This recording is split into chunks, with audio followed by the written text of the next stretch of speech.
Hi, everybody. It's CJ Miller. I'm in Shreveport, Louisiana, across the Red River from beautiful Bossier City, Louisiana.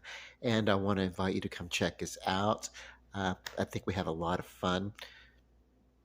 Tonight, I went out. I actually did not bring my phone with me. I thought about it.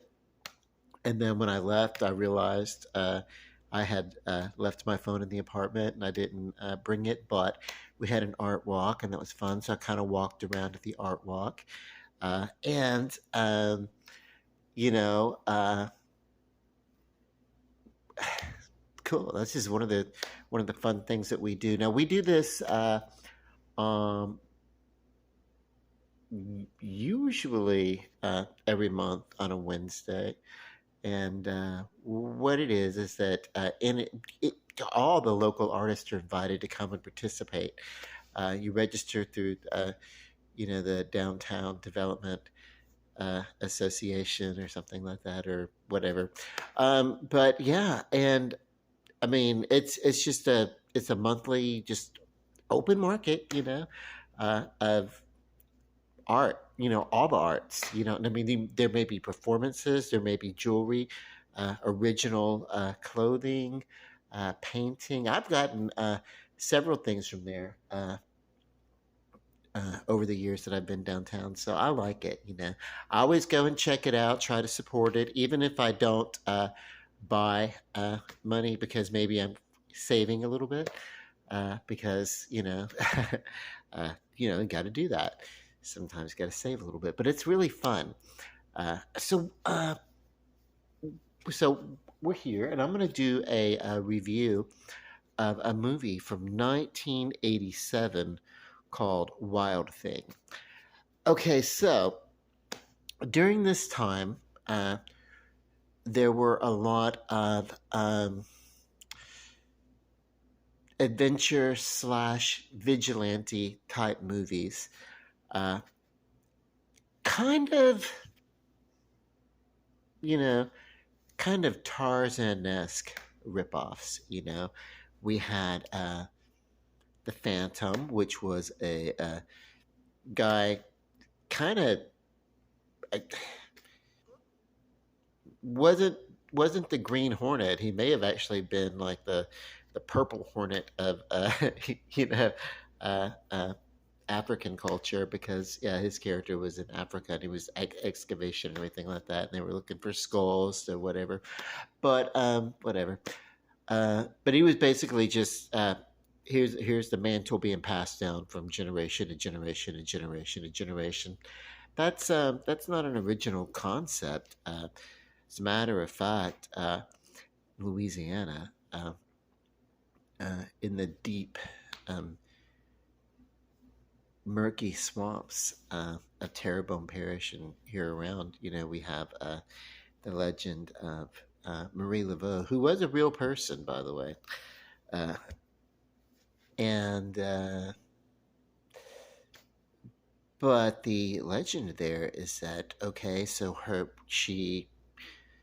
um, the next generation, so her as one Marie Laveau uh, dies, someone else picks up the mantle, and so that Marie Laveau, uh, the spirit of Marie Laveau, never dies. So yeah. Um, so but that's not what I'm getting. What we had some other things. We had uh, some Tarzan knockoffs. Kind of a Tarzan, right? And then there was a movie. God, what was that movie? The guy who has phobia. He hosts game shows, or he did for a while. Then he's got like a germophobia. Um, Howie Mandel and Amy Steele. They were in a movie. It was kind of a you know Walk Like a Man, I think was the name of it. I think, where it was like kind of a comedic kind of thing, where the guy was like found in having been raised in the wild of the jungle of South America or South Africa or something like that, where he was lost as a child and they found him, whatever. So that was kind of cool. So then we had, you know, uh, Sheena, Queen of the Jungle, based on a comic book character, really. And Tanya Roberts did a great job on that. Uh, what more is there else to do except take this trope, turn it on its side? A very young child, orphaned on the streets of a major city like I don't know, Chicago, LA, or wherever this thing is, and we get uh, that Wild Thing. So let's watch the trailer. I got the sound down because maybe I want to comment or something. I just kind of like stay out of the frame while it plays.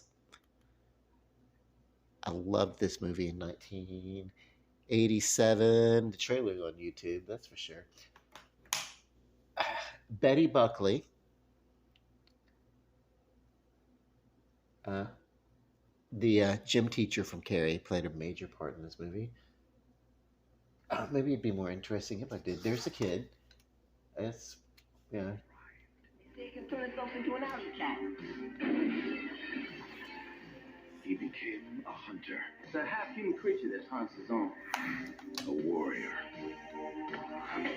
Now, winos around here swear up and down that they've seen it. A legend of the city. Wild Thing. She has seen him. Why did you let me see him? I was lonely. Now he is her only hope.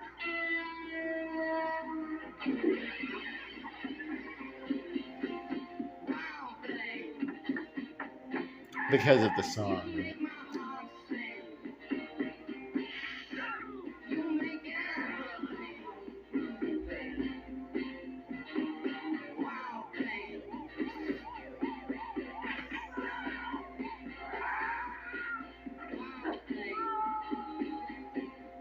Out of the shadows steps a new breed of hero.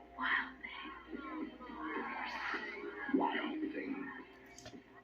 Well, let me tell you, the concept is completely and utterly stupid. Now, there are people, that still have, different cultures living next to each other and everything. And there are subcultures, and we know that. And there are kind of, you can't really even call this like a steampunk kind of a guy, but he is kind of like a one man grown up lost boy kind of thing or whatever, vigilante or whatever. But the protector of the street people or something like that. But Betty Buckley, I think, played the woman who raised him, and that she did a great cameo on that. She was like drilling into she had some mental issues and paranoia, and she was the company, thinking of the company being the government, the company.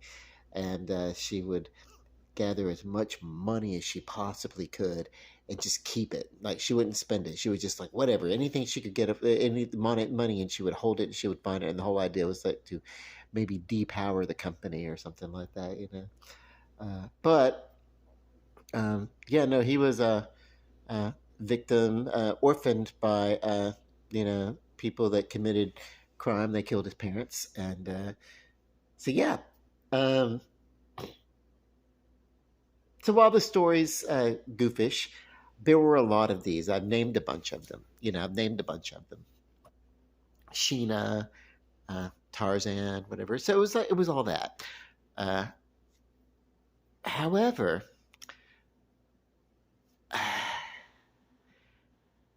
this was also when I was a teenager, and went to. I didn't really get on with the people that went to school, uh, and I was still attending high school, but I really got on with as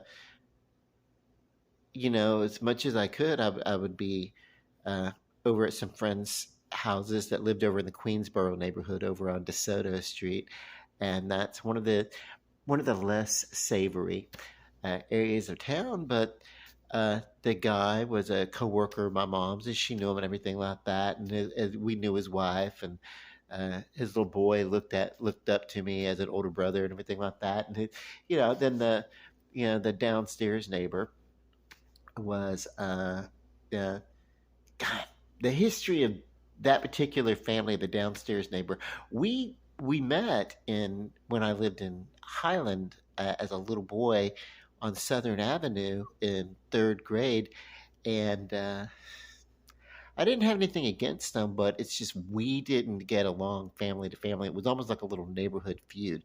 Well, not almost. I mean, it's like uh, our backyards flanked the fence or whatever, and like I don't know, we just could not get along.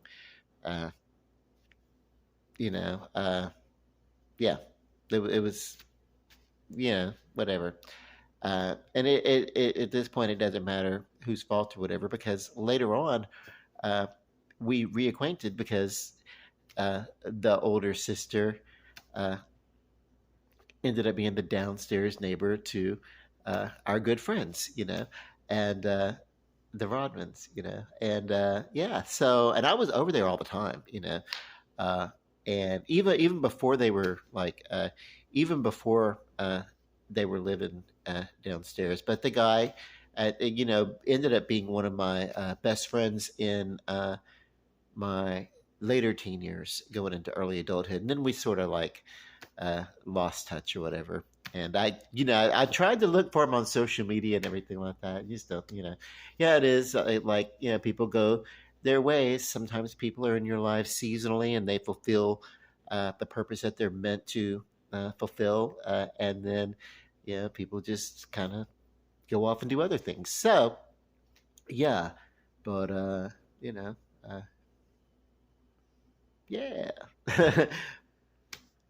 But God, we sure would roam the streets, just run the streets like free range, And I was raised free range. Like we were like the kind of when it's after school or whatever, when it's on the weekend during the summertime, it's just get the hell out of the house and give mom a break, whatever.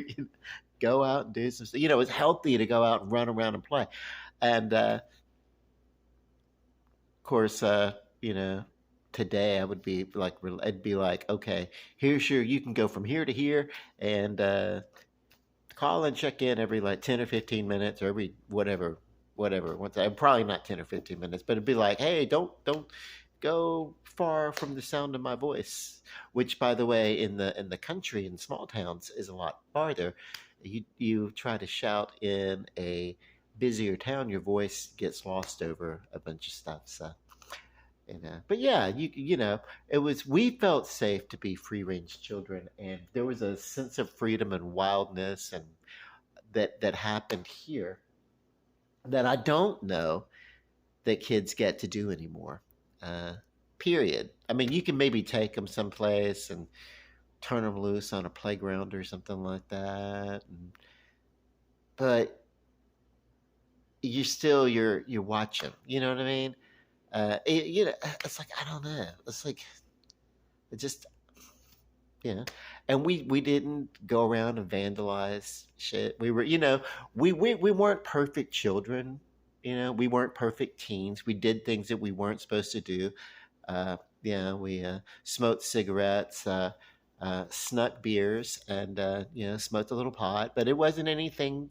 And I'm not advocating that. I'm not advocating that, by the way. I'm just relating that experience. We had that kind of stupidity, but but throughout all that, there was an innocence to it, Uh, yeah, you know.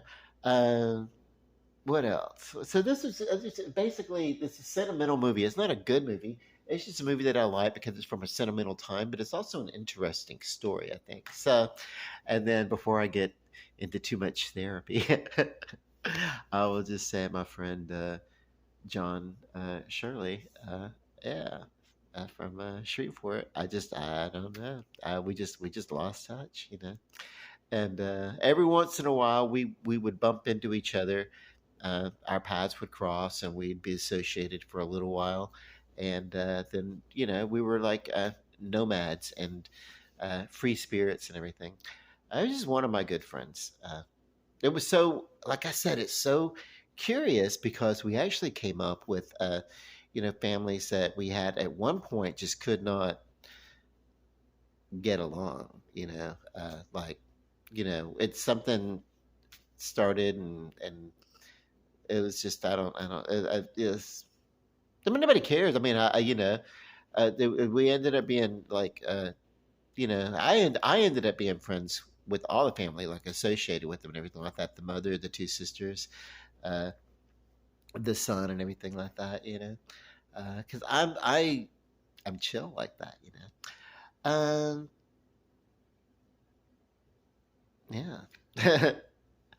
Wild Thing, 1987. Kind of like Sheena, Queen of the Jungle, except it's Wild Thing, and it's uh, the boy king of the streets, whatever, and the trauma. I guess I don't know if he was just because he was old enough to talk when he was a kid. All this thing happened because I remember seeing it, but then also he was raised by people who did know how to talk, and but he does not talk. I think it was at one point it's like Wild Thing talks when he wants to talk or something. I don't know, whatever. So and then he was sort of like some sort of urban legend of the city or whatever. The reason why I thought about this movie is I was walking around today and I saw a guy who looked a lot like this character and I'm like, really? I mean, I like it, but whatever. So anyway, uh, not with a painted face or anything like that, but it just kind of like the various colors of cuts and everything like that. Not cuts on his flesh. I mean, when I say cuts, I mean rags tied around his arms and legs and stuff like that. So we do have some, like, we don't have like the horrible homeless population, although I will say any homelessness in America, the United States of America, uh, you know, one of the most profitable countries in the world and arguably the most influential company in the world, one of the top three or four for sure, and they would be on kind of an equal footing. um, we shouldn't have homelessness with all that we have, but we do. And some of that has to do with people just falling through the cracks, lack of proper mental health care, and it takes if you're going to get some help with these issues, if you're a transient and you want to get help with these issues, you've got to be able to sit in one space long enough for your number to get called. It is like the process, the bureaucracy is slow.